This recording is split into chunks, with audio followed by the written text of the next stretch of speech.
What is your take on the Chinese spy balloon?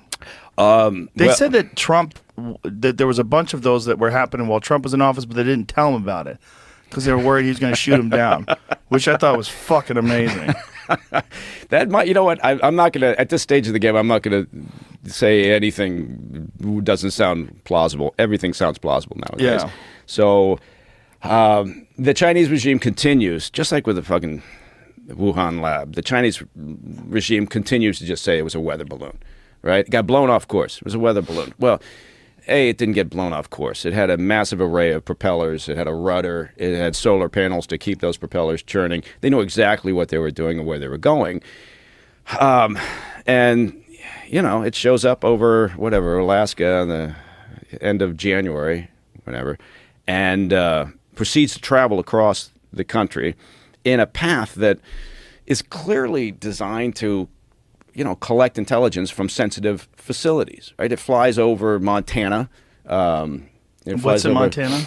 A lot, but there's Malmstrom Air Force Base, and that's it's part of our where we put our land-based nukes. And it is 150 or so, you know, silo-based nukes there.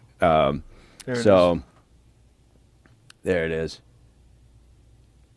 So that's the base. Yeah.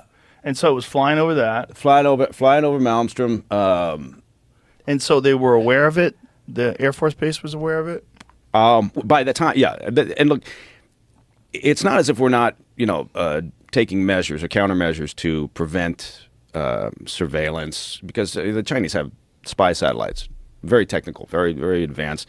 So we know how to protect communications. We know how to protect, and we also know what's available, right? So satellite imagery is going to give you a fair amount of information anyway. So the question is, okay, well, why the hell was this thing, which was as tall as the Statue of Liberty, why was it floating around up there with an array of antennas, obviously there to collect? But it went over there. It went over Omaha, or near Omaha, where we've got U.S. Strategic Command and Offutt Air Force Base. And, you know, the U.S. government, the military was like, well, we don't believe, after the fact, after we shot it down, they're like, we don't believe that it was collecting, you know. And we took measures to prevent it from collecting. And not only that, we didn't shoot it down at the beginning because we were monitoring its capabilities and learning from that. Now, part of that is true, right? If you've got a target, you identify a target, unlike with law enforcement in the intelligence world, you let that run, right? Because you want to learn everything you can about that target. You know, who's there to support it? What is, you know, what's that look like? How do they know that? Can they figure out what it's transmitting? Can they tune into it? Yes, most of it's signals intelligence and capabilities. It's not really imagery that you're getting from it, although that's part of it. But, you know, so I have no doubt that, you know, because everyone was saying, well, why wouldn't you just shoot the fucker down when it showed up over Alaska on the 28th of January? Or when we became aware of it initially. And, you know, because we live in this highly partisan world, everybody was saying, well, because Biden's inept and, you know, they didn't know what they were doing and they let it float all the way across the states. So you can't discount the argument that says, well, part of it is we let it go because we were gathering intelligence ourselves from their capabilities. It's always interesting to know. So I'm not one of those people who said, I should have shot it down immediately, because I don't know what they were getting from it.